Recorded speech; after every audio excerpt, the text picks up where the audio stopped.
A Chinese biotech company tied to the country's military had reportedly tried to set up virus test labs in the U.S. An expert says Beijing could have used it to collect DNA data from Americans. TikTok's Chinese parent company breaks a deal with a U.S. software company. That's after President Biden halts a Trump-era ban on the app and plans to reevaluate it. A World Health Organization expert says China refused to hand over data about early CCP virus cases in Wuhan. The information could help with a probe into the virus's origin. And almost 60 countries condemn Beijing for arresting Westerners and using them as diplomacy leverage. The U.S. is also joining the cause. Welcome to China in Focus. I'm Tiffany Meyer. A Chinese biotech company tied to the military reportedly tried setting up virus test labs in the U.S. A former White House official expresses concerns that the failed project was used to collect America's DNA. And the prospect has some worried the information may help Beijing develop bioweapons. NTD's Chen Han has more. Chinese biotech firm Beijing Genomics Institute, or BGI, planned to set up CCP virus testing labs in at least 6 American states back when the pandemic started last year. But the facilities were never set up. This is according to investigative reports by CBS News. A former Trump administration official is warning that the Chinese Communist Party, or CCP, may have used the company to collect DNA data from Americans. We put out an advisory to not only to every American, but to hospitals, associations, and clinics. Knowing that BGI is a Chinese company, do we understand where that data is going? According to a report by Reuters, BGI and the CCP's military are cooperating in biotechnology research in areas such as mass testing of respiratory viruses and brain research. The CCP has been touting the strategy of unrestricted warfare for decades. This new form of warfare goes beyond conventional military warfare and seeks to damage the enemy by going as far as using biological weapons in terrorist attacks. CCP leader Xi Jinping has also been talking about a community of shared future for mankind. A former U.S. Army virologist believes if the CCP obtains the genetic characteristics of different races, it can boost its research of biological weapons specialized for different races. If Xi Jinping wants to control all the nations across the globe, he certainly hopes to collect the characteristics of each nation's genes. This is also meaningful for the, quote, unrestricted warfare. BGI is the biggest genome sequencing firm in the world. The firm can extract human DNA from just a little saliva or a hair. Lin says DNA could potentially be modified to increase soldiers' combat effectiveness as well. If Chinese soldiers' ability to adapt to the low oxygen environment can be improved through modifying genes, military power will be improved, or they can boost some of the functions of the soldiers, using biological means to create the next generation of biological warriors. According to Human Rights Watch, the collection of DNA of a specific group of people violates international norms. But this has already been happening secretly under the guise of free health checks to the Uyghur population in China's Xinjiang region. The Trump administration blacklisted BGI last year. This means it's unable to obtain American equipment and technology. Chen Han, NTD News.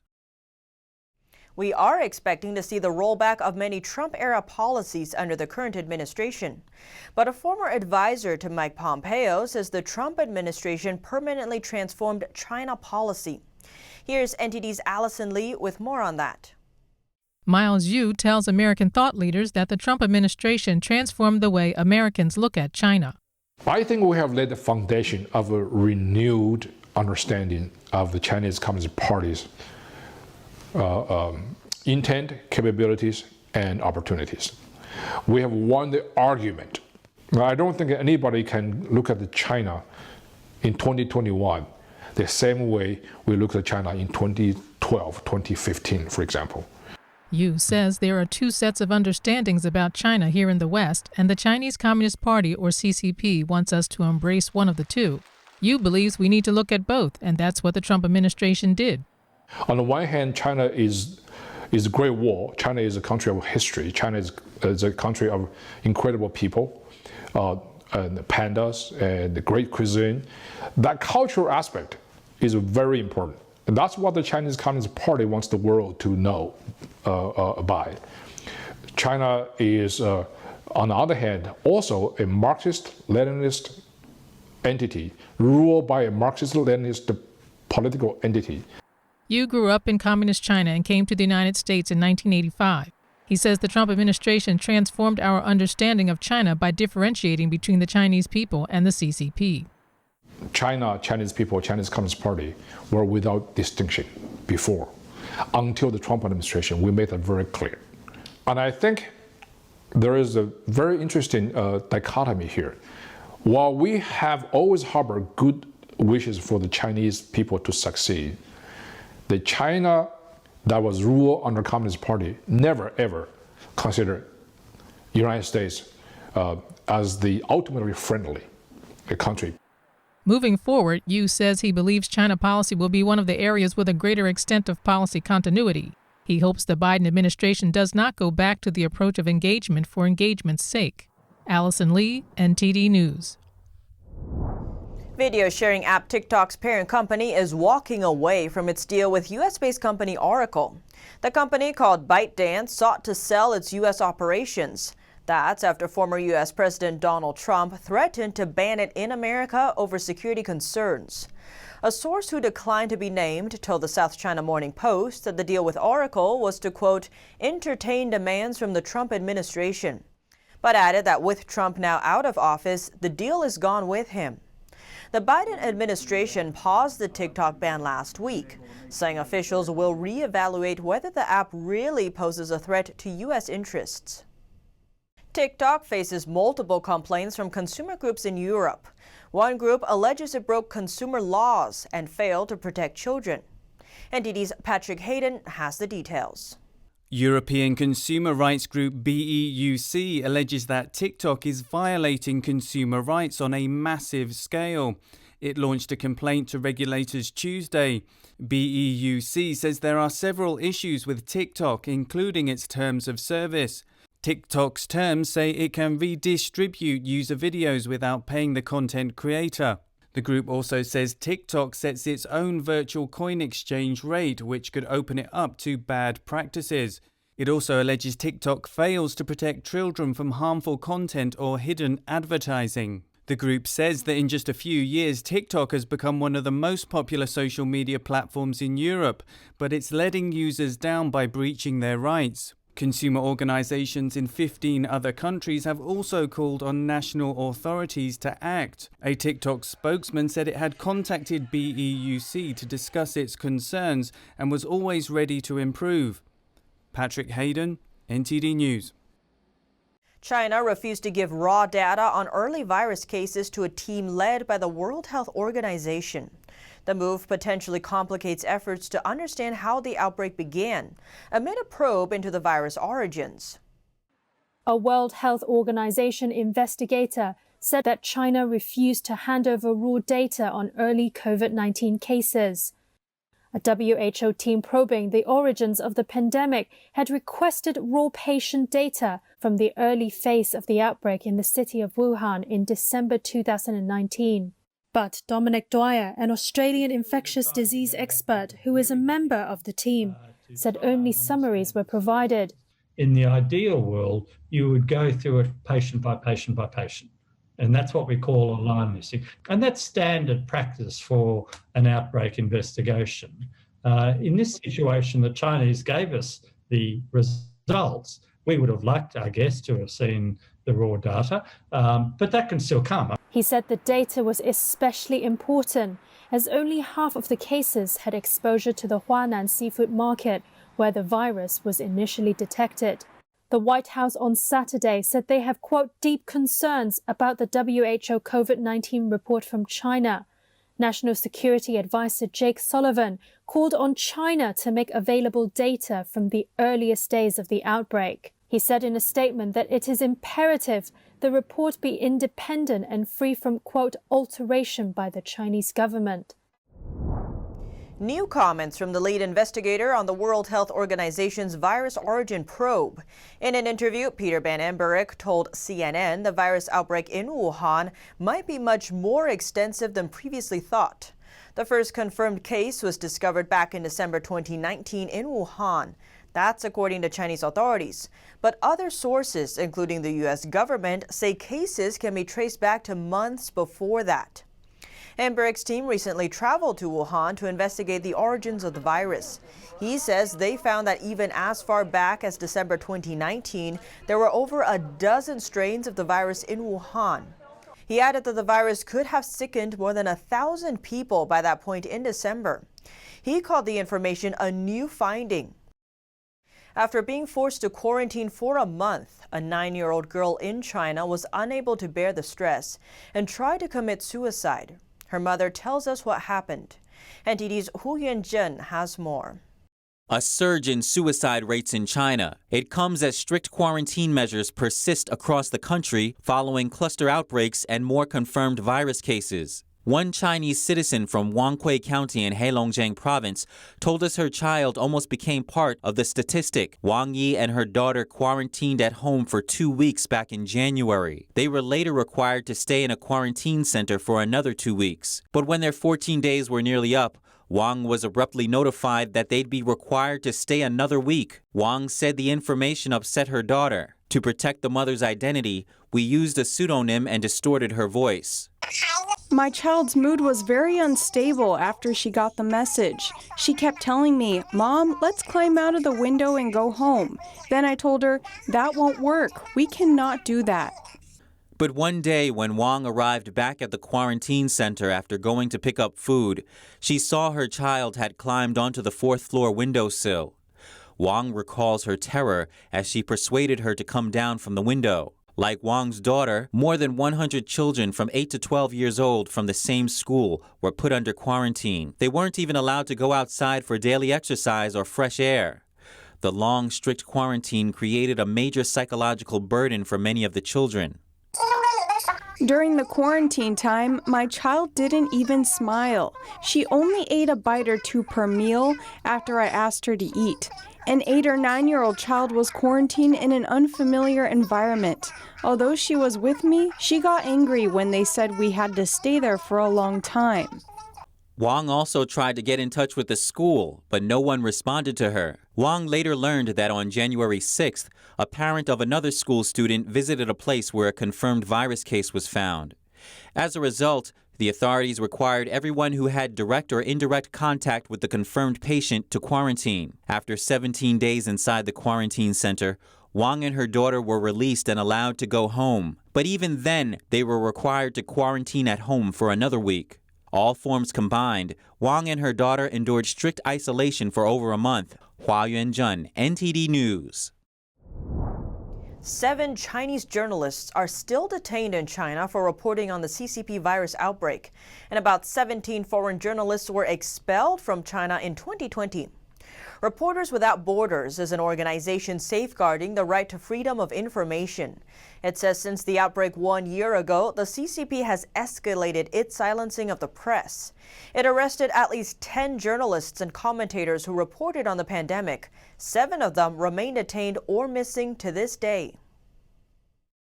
Imagine you are visiting a foreign country and the local government arrests you out of the blue and uses you as a bargaining chip in negotiations with your home country. What can your home country do to release you from custody? NTD's W.H.O has more on the practice of arbitrary detention. The U.S. is joining a global coalition to denounce authoritarian regimes' arbitrary detention of foreigners for diplomatic gains. This is also known as hostage diplomacy. The U.S. signed a new declaration Monday to stop arbitrary detention of American citizens and permanent residents overseas. It's time to send a clear message to every government that arbitrarily detains foreign nationals and tries to use them as leverage. This will not be tolerated by the international community. The declaration doesn't target any particular regime, but it's well documented that the Chinese Communist Party, or CCP, has detained multiple Americans. The regime has detained 1 American lawyer, 2 pastors, a businessman, and 2 school operators. Some doubt if the declaration will be effective in releasing the hostages. Without having teeth behind it, like sanctions, like criminal courts that will actually do something to, take action to punish these countries for actions like that, for arbitrary detention, it might not have much of an impact. A total of 58 countries support the cause of stopping arbitrary detention. They include Canada and almost all members of the European Union.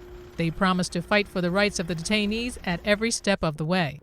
Becky Joe, NTD News.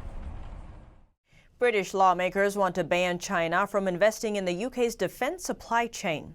They say China and other hostile countries pose a risk to national security.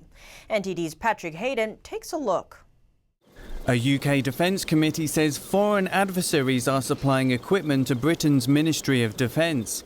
It listed 9 companies operating in the UK defence industry that have been acquired by Chinese companies in recent years. Just the slightest security risk can be fatal for a whole military operation. And they're exactly the sort of thing that we know our enemies wish to tamper with, damage and interfere. So we need to have 100% clean networks. Armstrong's organisation advised the government on 6 of the 9 suppliers. What the committee very troublingly found is that China, which we know under the leadership of the Chinese Communist Party, sees the UK as an existential threat and foe, is getting very involved in far too many of our companies that make the most sensitive parts, components that go directly into military appliances and equipment. He says the UK government needs to act swiftly to minimise the security risk. Right off the bat, the UK needs to have a complete review of all investment in any role, in any capacity that connected to national security. We know the National Security and Investment Bill is going through Parliament right now, an important bill. It will allow the government to go back and review and strip out dangerous investment from not just China, but the likes of Russia and Iran as well. He says malicious product elements can hide in hardware and be used by adversaries, including in fighter jets and engine parts for helicopters. How much more of a problem would it be if we're talking about a crucial component in an F-35 jet and we saw a British stealth fighter literally fall out of the sky because of an investment security problem we didn't catch now? That's why all of this is very important, and that's why I think the committee's work here is so welcome. Armstrong says even if a company poses only a slight risk to the UK's national security, it should no longer be used. Patrick Hayden, NTD News, London. One French general says China's involvement in the South China Sea isn't just about controlling resources. It could also be about positioning its submarines close enough to strike the United States. NTD's France correspondent David Vives has the story. The French Senate says China intends to develop a second strike force in the South China Sea. It would have 4 to 5 ballistic missile submarines named Jin, each equipped with 12 nuclear sea-ground missiles. France recently sent 2 ships to patrol the area, including an attack submarine, to claim legitimacy of international sea rules and prove that it can help U.S. and Australian allies if needed. We talked to French General Daniel Schaeffer. He operated in the West China Sea for many years. This is a deterrent force. The ballistic missile submarines are not programmed for direct attack, but as a way to respond in case the U.S. or any other country attacks China with nuclear weapons. But he says China faces a major issue for this retaliatory force. Submarines could barely reach Hawaii with 2 ballistic missiles if they wanted to fire them from West China Sea. If they want to reach U.S. West Coast, they would have to bring these submarines to Mariana Arc, which is near the U.S. Guam military base. He says research and controlling natural resources are only secondary objectives. The Chinese regime's real challenge is to create a military sanctuary so its submarines can get within firing range of the United States. These submarines are being built at the Sanyang Naval Base, south of Hainan Island. The problem with these submarines is that they are easily spotted by aircraft and acoustic equipment if they are not in deep waters. So it's particularly vulnerable for these submarines to be detected, which is why they are often patrolled by the U.S. and its allies. Submarines should also pass through the Baishi Strait before entering deep waters. But again, navigation is difficult due to the large number of Philippine islands and U.S. bases that would easily spot a submarine. He says if China gets control of Taiwan, it will also get direct access to deep water, allowing its submarines to move without being detected out of newly established military bases. The French Senate says China seems to have strengthened its nuclear program to be able to retaliate against the U.S. if it ever attacks. David Vivez, NTD News, Paris. A Belt and Road deal between the Chinese Communist regime and a state government in Australia is expected to be torn up by Australian Prime Minister Scott Morrison within weeks. The state of Victoria signed an agreement with the CCP in 2018 to join an infrastructure program valued at more than $1 trillion. It was part of the CCP's Belt and Road initiative. The project is widely criticized for predatory lending. Speaking to Australian media outlet The Herald Sun, Prime Minister Morrison says he has not seen any advantages coming from the arrangement. He introduced new laws last year giving the federal government power to cancel any deal between a state government and another country if the deals are inconsistent with federal foreign affairs policy. Pakistan is the latest nation to be trapped in debt by the CCP's Belt and Road initiative. The initiative is a controversial global infrastructure project. Many countries, including the U.S., have criticized it for trapping developing nations into heavy debt. An enormous build-out of Chinese-financed power plants in Pakistan has resulted in debts that the nation can't afford. Pakistan is now planning to ask the CCP for relief on payments for power plants. The Chinese regime has been financing the power plants for the past 8 years. A CCP Foreign Ministry spokesperson says the regime isn't aware of Pakistan's plan to seek debt relief. Last year, Pakistan signed $11 billion worth of projects in the Belt and Road initiative. Most of them went to revamping the nation's railway system. Countries in the Belt and Road initiative appear to have harder times repaying the loans amid the pandemic. And that's all for today's China in Focus. Thanks for watching and see you tomorrow. Hi, we're happy to announce that you can also catch us on cable TV now. Millions of households already choose us as one of their trusted news sources, and you can too. You can watch us in Chicago, Washington, D.C., New York, and many other cities as well. And if your system doesn't carry NTD yet, you can just give them a quick call and request NTD on your cable provider. Thank you for watching. See you next time.